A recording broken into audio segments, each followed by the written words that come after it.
Bonsoir à tous ou à toutes et à tous, comme vous préférez. Donc, je prends le relais entre-temps, mais je pense que des petits problèmes de micro ou d'enregistrement, ça a dû arriver à nos compositrices aussi. Et donc, en entendant parler de Clara Schumann, que l'on connaît probablement, ou on a déjà entendu parler, ou presque, donc je me suis demandé si je connaissais d'autres musiciennes de notre circo. Donc, j'ai réfléchi un peu, je me suis dit, bon, il y a Maria Bach, Fanny Mendelssohn, ou, pour les connaisseurs de musique tchèque, peut-être Vítězslava Krapalová, et c'est tout. J'avais pas d'autres noms comme ça qui me venaient en tête. Donc, je me suis renseignée, j'ai fait des petites recherches, et j'ai choisi 2 compositrices pour vous. Donc, la première est une des grandes compositrices hongroises qui s'appelle Erzsébet Szöny. Elle était une compositrice, pédagogue et théoricienne de la musique hongroise, dont l'œuvre a profondément marqué la pédagogie musicale au XXe siècle. Élève de Zoltán Kodály, elle a non seulement perpétué l'héritage de son maître et a aussi enrichi et adapté sa méthode d'enseignement pour les générations futures. Née le 25 avril 1924 à Budapest, Erzsébet a montré très tôt des talents exceptionnels pour la musique. Elle a étudié la composition et la pédagogie au conservatoire Franz Liszt de Budapest, où elle a été formée par Zoltán Kodály, Ferenc Farkas et d'autres figures influentes de la musique hongroise. Kodály, en particulier, a joué un rôle clé dans son développement artistique et intellectuel. Erzsébet a combiné sa carrière de compositrice avec un engagement passionné dans l'enseignement. Elle a enseigné au Conservatoire de Budapest et a été une fervente défenseur de la méthode Kodály, une approche pédagogique basée sur l'utilisation des chansons folkloriques et le développement de compétences auditives et vocales. Son travail pédagogique ne s'est pas limité à la Hongrie. Elle a donné des conférences et des ateliers dans le monde entier, introduisant la méthode Kodály dans de nombreux pays et influençant la formation des enseignants de musique à l'échelle internationale. En tant que compositrice, Erzsébet a écrit une variété d'œuvres allant de la musique chorale à des pièces instrumentales et vocales. Ses compositions reflètent souvent son attachement à la tradition hongroise tout en explorant des approches modernes et personnelles. En tant que théoricienne, elle a publié plusieurs ouvrages qui approfondissent les principes de la méthode Kodály et offrent des outils pratiques pour les enseignants de musique. Ses travaux sont devenus des références dans le domaine de l'éducation musicale. Erzsébet a reçu de nombreuses distinctions sur sa contribution à la musique et à l'éducation, parmi lesquelles le prestigieux prix Kossuth et le prix Liszt.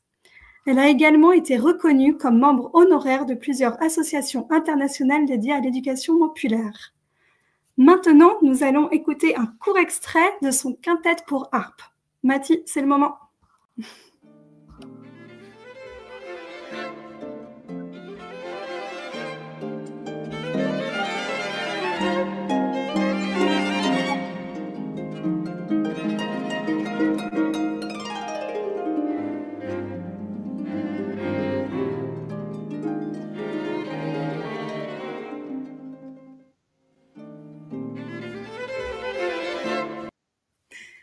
Donc ça, c'était un tout petit bout. Si vous voulez en écouter un peu plus long, il est sur YouTube. On vous mettra les liens en description ou plus tard, vous les retrouverez facilement. Donc le quintet pour harpe de Erzsébet Szöny est une œuvre remarquable qui reflète son sens raffiné de la texture et de la couleur. Composée en 1972, cette pièce met en valeur la harpe dans un contexte de musique de chambre en l'entourant de 4 instruments à cordes, 2 violons, un alto et un violoncelle. Ce quintet est un exemple parfait de son intérêt pour l'équilibre entre tradition et modernité. La combinaison de la harpe et des cordes crée un univers sonore unique qui attire l'attention des amateurs de musique de chambre contemporaine. La composition de ce quintet reflète son engagement pour des ensembles diversifiés et l'exploration de timbres inhabituels. En tant que pédagogue, elle visait également à promouvoir des œuvres accessibles techniquement, mais suffisamment complexes pour stimuler interprètes et auditeurs ou auditrices. Elle est décédée le 28 décembre 2019, laissant derrière elle un héritage immense. À travers son travail, elle a non seulement préservé la tradition musicale hongroise, et a aussi contribué à la faire rayonner à l'international, tout en inspirant des générations de musiciens et d'enseignants-enseignantes. Ses écrits, ses compositions et son influence sur la pédagogie musicale continuent de faire d'elle une figure incontournable du paysage musical du XXe siècle. Donc, après avoir exploré rapidement, certes, l'univers d'Erzsébet Szöny, nous nous dirigeons un peu plus vers le nord-ouest pour nous plonger dans l'œuvre d'Ivana Laudová, figure majeure de la musique contemporaine tchèque. Si Szöny insufflait une dimension folklorique subtile à ses compositions, Laudová, quant à elle, s'illustre par une écriture audacieuse et atmosphérique, mêlant mysticisme et modernité. Toutes deux partageant cependant une quête commune, celle d'explorer pleinement la richesse des timbres instrumentaux. Là où Erzsébet Szöny s'exprimait dans l'intimité du quintet à harpe, Ivana Laudová nous transporte dans des paysages sonores vastes et texturés, souvent marqués par son attrait pour la spiritualité et la nature. Dans cette continuité, Ivana propose une musique à la fois introspective et puissamment évocatrice, ancrée dans son temps, mais profondément universelle, que nous allons découvrir ensemble. Donc, avant d'écouter un extrait, laissez-moi vous la présenter. Ivana Laudová était une compositrice tchèque renommée, dont l'œuvre reflète une profonde sensibilité artistique et une grande variété d'influences musicales. Elle est reconnue pour sa contribution au répertoire contemporain, mêlant innovation et tradition avec une approche personnelle et poétique. Née le 8 mars 1941, c'est cool comme toujours quand même, à Hlumec nad Sithlou en Tchécoslovaquie, Ivana Laudová s'intéresse très jeune à la musique. Elle étudie au Conservatoire de Prague, puis à l'Académie des arts du spectacle de Prague, la HAMU, où elle se spécialise en composition sous la direction de Miloslav Kapelach et Emil Hrobil. Sa quête de perfectionnement artistique l'a conduite à Paris, où elle a étudié auprès d'Olivier Messiaen et d'André Jolivet. Cette expérience a enrichi sa vision musicale et l'a encouragée à expérimenter avec des techniques modernes tout en restant ancrée dans des formes et des traditions classiques. Ivana est une compositrice prolifique, ayant créé des œuvres allant de la musique symphonique et de chambre à des compositions chorales et des pièces pour instruments solistes.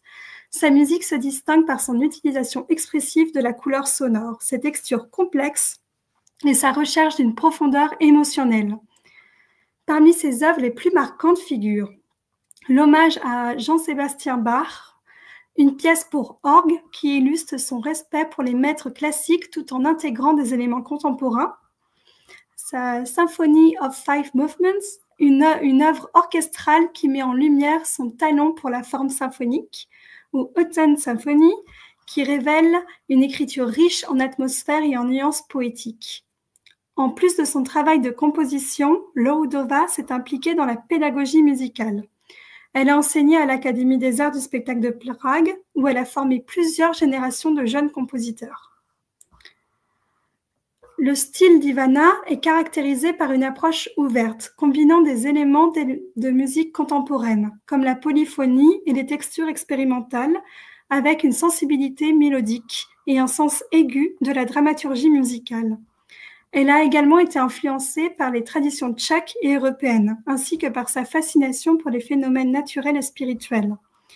Elle a reçu de nombreuses distinctions pour ses contributions à la musique, notamment des prix nationaux et internationaux. Ses œuvres ont été jouées par des ensembles et orchestres prestigieux à travers le monde, renforçant son statut de figure majeure de la musique contemporaine tchèque. J'aimerais vous parler plus précisément de Rhapsody in Black, qui est l'une des œuvres emblématiques d'Ivana Laudová, créée en 1980 pour clarinette basse et piano. Cette composition met en lumière son talent pour explorer pleinement les possibilités expressives et techniques des instruments, tout en créant une atmosphère évocatrice riche en contrastes. On va écouter maintenant un petit extrait, si Mathie nous le trouve.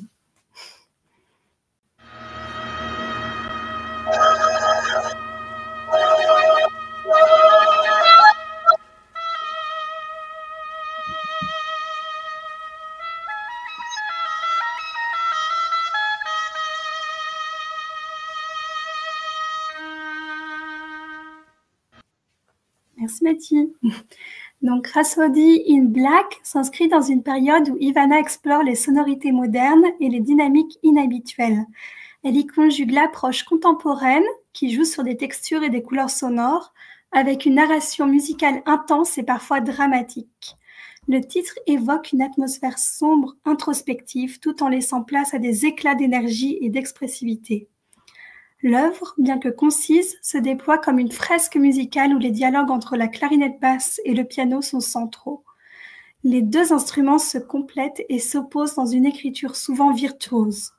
Depuis sa création, Rhapsody in Black a été saluée pour son originalité et son utilisation novatrice de la clarinette basse. Elle est devenue un classique du répertoire contemporain pour cet instrument, régulièrement joué dans des récitals et des compétitions internationales. J'espère que ça vous donnera envie d'aller l'écouter en entier aussi.